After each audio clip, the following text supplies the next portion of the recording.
Hello Golden State Warriors fans, we are here once again to bring you the latest news related to our team, and I would like to emphasize how committed we are to improving our performance to achieve great results. Before we dive into this intriguing news, I kindly request you to show your support by clicking the like button, and if you are not yet subscribed to our channel, I invite you all to join us on an exciting journey. Remember to turn on notifications so you don't miss anything.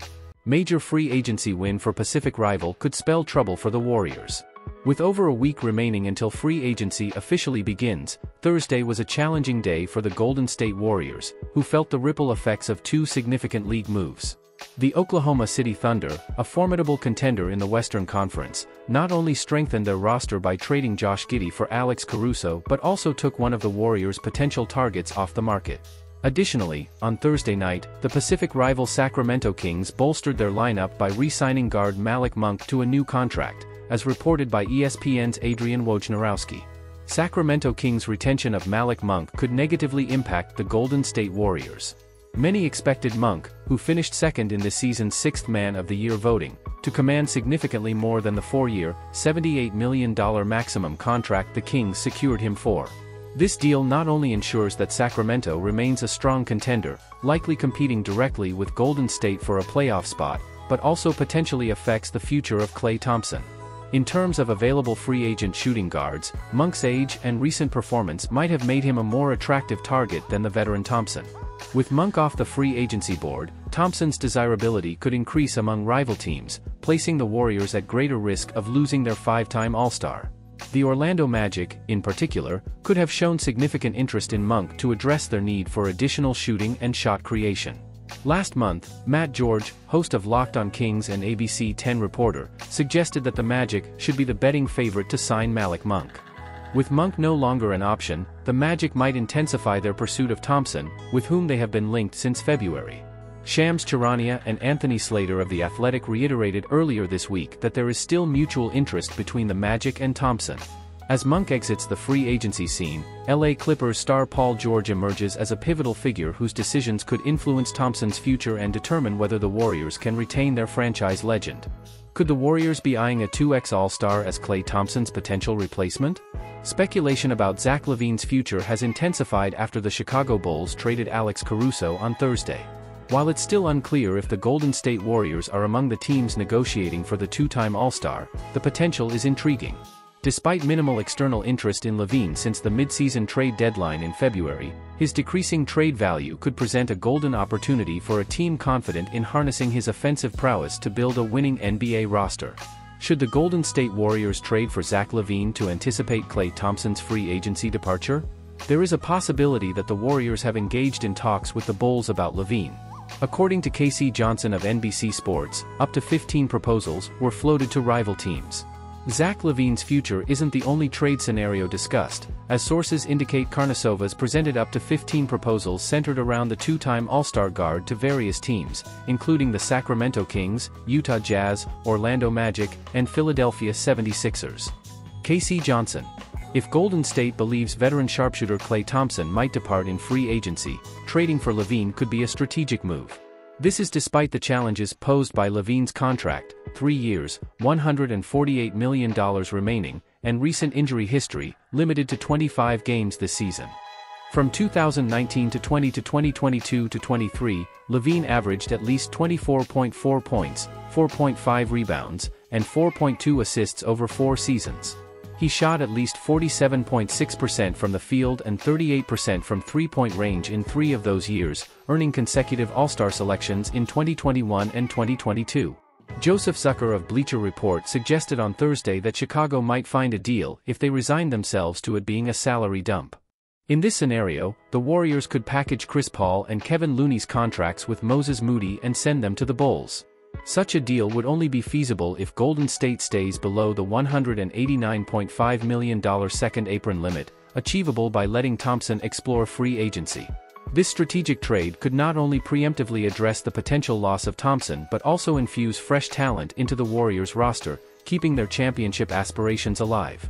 Warriors can still capitalize on Alex Caruso trade despite missing out on the defensive guard.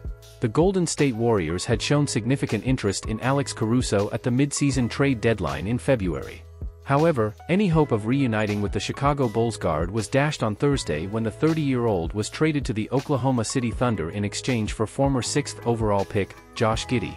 While the Warriors may have a more pressing need to secure a genuine second star this offseason, missing out on a high-caliber player like Caruso could indeed cause some frustration. However, despite this setback, the Warriors might still benefit from the trade in the coming weeks. Golden State Warriors should monitor Lonzo Ball if the former 2nd overall pick is bought out by the Chicago Bulls. The addition of a ball-handling, pass-first guard like Giddey has only fueled speculation about Lonzo Ball's future. The 26-year-old, plagued by injuries, hasn't appeared in an NBA game since January 14, 2022. With Giddey now in the mix, alongside current guards Zach LaVine, Kobe White, and Ayo Dosunmu, Ball might become a trade or buyout candidate, according to Darnell Mayberry of The Athletic. It's impossible not to see Giddey as an insurance policy in case Ball doesn't return. By bringing in Giddey, the Bulls may also have signaled they're ready to move on from Ball. A trade or buyout could be likely. Darnell Mayberry. It's hard to envision any team trading for Ball unless they aim to acquire significant long-term salary or are rebuilding and can gain additional assets for taking on his contract. The Warriors don't fit either of these molds, meaning trading for Ball would likely be a complete misstep. However, if Ball is bought out, the Warriors should definitely keep an eye on him as they seek a backup point guard, especially if Chris Paul leaves as expected. Given how long it's been since Ball last played in the NBA, it's easy to forget how impactful he was before his devastating knee injuries. In his 35 games after signing with the Bulls in the 2021 offseason, Ball averaged 13 points, 5.4 rebounds, 5.1 assists, 1.8 steals, and shot 42.3% from three-point range. Chicago had a 22-13 win-loss record during this period and has never been the same since. After all the early career hype generated by his father's public profile, Ball quietly developed into an incredibly versatile and productive player on both ends of the court. He has been beset by injuries for over 2 years, but there is confidence that he will be ready to return next season.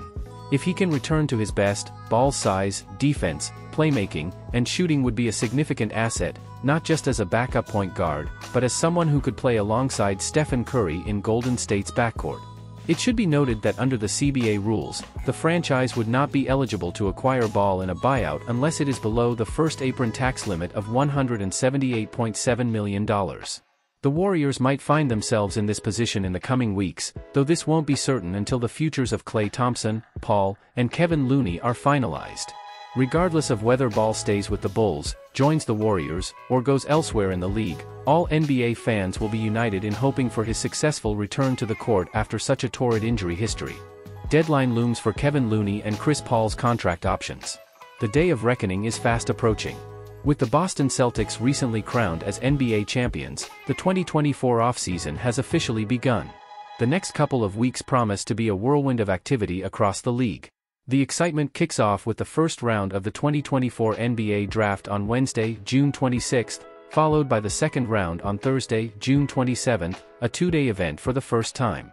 On Sunday, June 30, at 3 p.m. Pacific Time, the free agency moratorium begins, allowing teams to negotiate contracts with free agents. This moratorium ends on Sunday, July 6, at 9:01 a.m. Pacific Time, when teams can finalize and announce their deals. The Golden State Warriors are in for a busy period, with significant decisions looming in multiple areas. The immediate focus? Contract options. Earlier this week, it was reported that guard Gary Payton II will be exercising his $9.1 million player option for the upcoming season. However, the Dubs still face crucial decisions regarding their team options. On Monday, the Warriors must decide whether to pick up Kevin Looney's contract. If they exercise the option, Looney will return for $8 million. If not, they owe him a $3 million buyout, making him a free agent. Then, on Friday, June 28, comes the deadline for Chris Paul's contract. The situation with CP3 is straightforward. The Warriors can either opt in for another year at $30 million or let him enter free agency without owing anything. Golden State is keen on saving money this offseason, so the likely scenario seems to be that neither contract will be picked up. However, it's important to note that these deadlines can be negotiated. The Warriors and Paul could mutually agree to extend the option deadline, allowing more time to navigate the offseason and potentially adjust their financial strategy, perhaps by trading Andrew Wiggins or letting go of Klay Thompson. They could also renegotiate the contract, turning the $30 million one-year deal into a more manageable 2-year, $40 million agreement, or something similar. Strap in, Dub Nation. Things are about to get very interesting.